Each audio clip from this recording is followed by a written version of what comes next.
Salut à tous, aujourd'hui on plonge dans la lettre annuelle aux actionnaires de Warren Buffett et on va regarder aussi le rapport annuel 2024 de Berkshire. Et comme chaque année, eh bien cette lettre de Warren Buffett est une mine d'or et il y a énormément d'informations précieuses. Alors pourquoi c'est important de regarder chaque année un petit peu cette lettre? Eh bien Berkshire, en fait, c'est l'une des entreprises les plus puissantes au monde avec plus de 1000 milliards de dollars d'actifs. En fait, Warren Buffett, il partage notamment dans cette lettre ses erreurs, ses réussites et aussi des conseils pour investir intelligemment, et c'est là que ça peut nous intéresser, nous investisseurs particuliers. Et justement, à partir de cette vidéo, on va pouvoir en tirer des leçons qu'on va pouvoir appliquer aussi à nos propres investissements. D'ailleurs, tu peux en profiter pour mettre un petit like à la vidéo, ça permet de soutenir la chaîne et je te remercie grandement.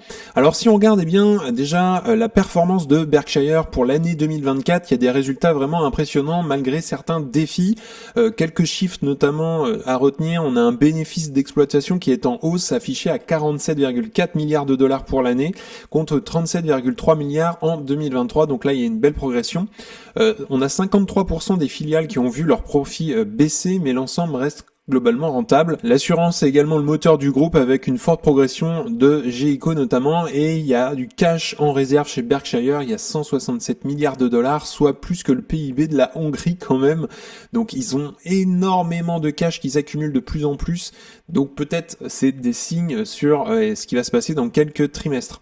Alors l'impact de la trésorerie et notamment des investissements, Buffett notamment a renforcé ses positions en cash plutôt qu'en actions. On le voit ces derniers temps en termes de transactions, avec la hausse des taux notamment, les bons du trésor lui rapportent beaucoup plus et il attend de meilleures opportunités d'investissement, notamment sur le marché boursier. On le sait, on est vraiment à des plus hauts aujourd'hui. Et donc faut-il s'inquiéter? Eh bien certains critiques disent que Berkshire ne trouve plus d'opportunités attractives. Buffett, on le sait, il préfère attendre une crise ou des baisses pour investir massivement. C'est ce moment-là que évidemment il y a les soldes. Et quelques leçons pour nous, ne pas se précipiter, accumuler du cash d'ailleurs en attendant justement les bonnes opportunités. Alors si on regarde la performance de Berkshire, d'ailleurs le cours de l'action est absolument énorme. Ils ont jamais fait de split sur l'action, notamment la Berkshire classe A, puisqu'il y a la Berkshire classe B également qu'il avait créée quelques années plus tard, qui est beaucoup plus accessible on va dire, mais là le cours de l'action est absolument énorme puisqu'on est à 774 000 dollars pour une action. Et donc en bleu on a l'indice S&P 500, la performance, et en vert c'est la performance de Berkshire. On voit que depuis 2005 ils explosent littéralement l'indice S&P 500, donc c'est-à-dire qu'ils ont une performance de plus de 10% par an, puisque le S&P fait 10% à peu près par an, et Berkshire, il faut savoir qu'ils ont une performance historique d'à peu près 20% par an, donc c'est le double. Et on le voit, l'écart se creuse au fur et à mesure des années, ce qui fait la différence, c'est le long terme. Alors Warren Buffett notamment a expliqué ses erreurs à travers cette lettre, et il commence par admettre d'ailleurs qu'il a fait des erreurs notamment dans les évaluations de certaines entreprises et dans le choix des managers. Il évoque l'importance de ne pas rester figé sur une mauvaise décision et aussi d'agir rapidement. Alors il dit les problèmes ne disparaissent pas par eux-mêmes, ils nécessitent une action rapide et déterminée. Donc exemple d'erreur mentionnée, la surévaluation de certaines entreprises qu'il a rachetées, il l'a cité dans sa lettre, et aussi la sélection de dirigeants qui n'étaient pas à la hauteur. Donc qu'est-ce qu'on peut en tirer nous, investisseurs? De faire régulièrement un bilan de son portefeuille, savoir reconnaître ses erreurs aussi, et ne pas hésiter à vendre une position perdante si la thèse d'investissement ne tient plus. Faut pas traîner un canard boiteux évidemment, et donc faut bien sélectionner ses investissements au début. Et donc Buffett, lui, il admet ses erreurs, ça c'est plutôt rare chez les dirigeants. Il dit notamment les erreurs s'accumulent, mais un seul bon investissement peut changer la donne. Et en fait, contrairement à la plupart des grandes entreprises, Buffett parle ouvertement de ses erreurs, et il reconnaît avoir mal évalué certaines acquisitions. Il admet qu'il a parfois fait confiance à de mauvais dirigeants, et par exemple, il a longtemps sous-estimé l'importance du digital chez GEICO, ce qui a ralenti notamment la croissance de l'entreprise. Conclusion sur la partie erreur, il est important de reconnaître ses erreurs. Il est tout à fait normal de faire des erreurs d'ailleurs en investissement, j'en ai moi-même fait plus certainement au début qu'aujourd'hui, et ce qui compte c'est de corriger rapidement et surtout d'apprendre, et c'est grâce aux erreurs qu'on apprend surtout. Et un seul investissement gagnant peut compenser plusieurs erreurs. Par exemple, on le sait, il a Apple majoritairement, on le voit sur son portefeuille, même s'il a beaucoup réduit puisque ça représentait plus de 50% il y a quelques trimestres et aujourd'hui on est à peu près à 28%. Mais voilà, il a des entreprises majeures, Apple, on a American Express, ça représente 16% de son portefeuille, Bank of America on est à 11%, même s'il a réduit effectivement sa position, Coca-Cola qui est bien installé qui représente 9%, Chevron à 6%, on a également Occidental ici à 4%.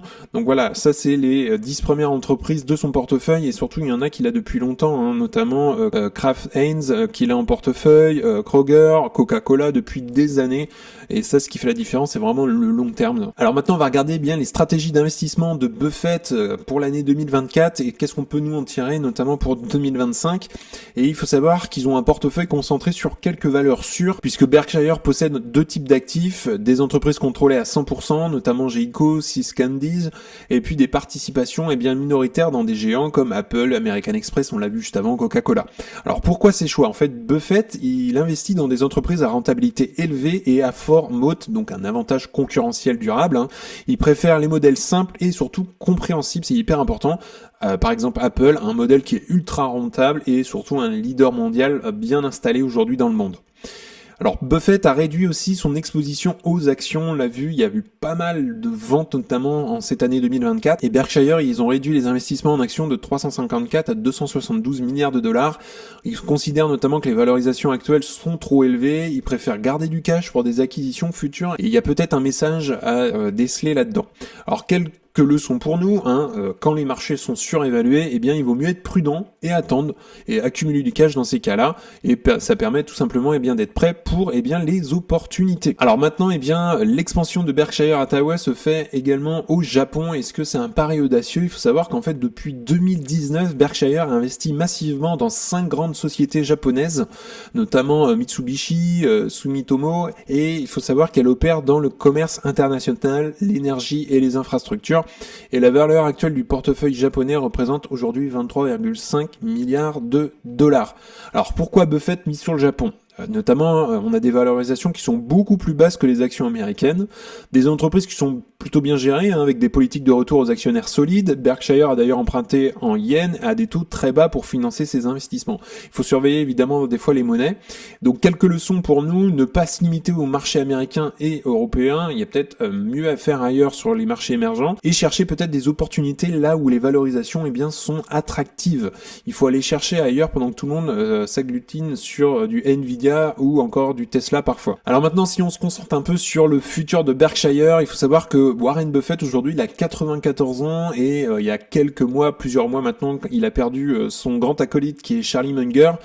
Et donc à 94 ans, il a un successeur qui est Greg Abel et il est prêt à prendre le relais. Il partage vraiment les mêmes principes et devrait maintenir la stratégie actuelle, notamment du groupe.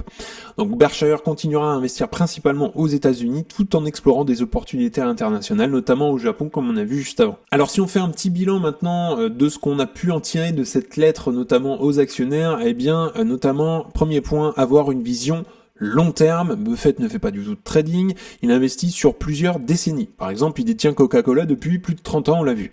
Deuxième point, c'est toujours garder une réserve de cash et peut-être même quand les marchés sont encore plus hauts, accumuler du cash permet vraiment d'acheter quand les prix sont bas, ce que Buffett fait en attendant d'ailleurs une correction. On le voit en ce moment, il accumule de plus en plus de cash. Et troisième point, c'est investir dans des entreprises solides et rentables. Ne pas oublier ça, mieux vaut quelques actions exceptionnelles que des dizaines moyennes, ça fait vraiment toute la différence à long terme et les leaders avec aussi un moat assez fort sont les meilleurs investissements, on le voit notamment avec Coca-Cola ou encore Apple. Donc petite conclusion sur cette vidéo, Warren Buffett aujourd'hui, il a notamment dit dans sa lettre que la patience et la discipline sont essentielles et il faut parfois aussi accepter ses erreurs et surtout les corriger rapidement, c'est le plus important. Aussi réinvestir les gains pour maximiser l'effet de capitalisation, investir évidemment sur le long terme dans des entreprises solides. Il faut également savoir attendre les bonnes opportunités. C'est ce que je fais en ce moment. Il y a moins d'opportunités qu'en 2021, qu'en 2022 notamment, on avait un marché baissier à ce moment-là. Et faut se focaliser aussi sur des entreprises solides avec des avantages concurrentiels. D'ailleurs, tu peux me dire toi en commentaire ce que tu penses de la stratégie de Warren Buffett, ce que tu penses notamment de cette lettre aux actionnaires et si notamment tu es investi dans Berkshire. Donc n'hésite pas à me dire ce que tu penses notamment de la philosophie de Warren Buffett. Et également, si tu souhaites que je t'accompagne, et dans le premier lien en description, tu peux accéder à You Can Invest App, et dans ton espace membre, tu auras accès notamment à ma watchlist avec mes objectifs de prix, au best stock, c'est-à-dire les meilleures actions à détenir dans ton portefeuille, également un discothèque cash flow pour estimer le juste prix à payer. Tu auras accès à une communauté privée d'investisseurs, et le gros plus, en fait, ce sont les appels vidéo avec moi-même pour t'accompagner bien dans ta stratégie, faire grossir ton patrimoine, analyser des actions, analyser ton portefeuille et parler bourse de manière générale. Donc si tu souhaites nous rejoindre, c'est le premier lien bien dans la description. En tout cas, on en a fini pour aujourd'hui. N'hésite pas à liker la vidéo, à t'abonner, ça fera grandir la communauté et puis ça me soutient. Si tu souhaites regarder une autre vidéo, tu peux cliquer juste ici. En tout cas, je te souhaite une excellente journée et à bientôt pour une prochaine vidéo. Salut!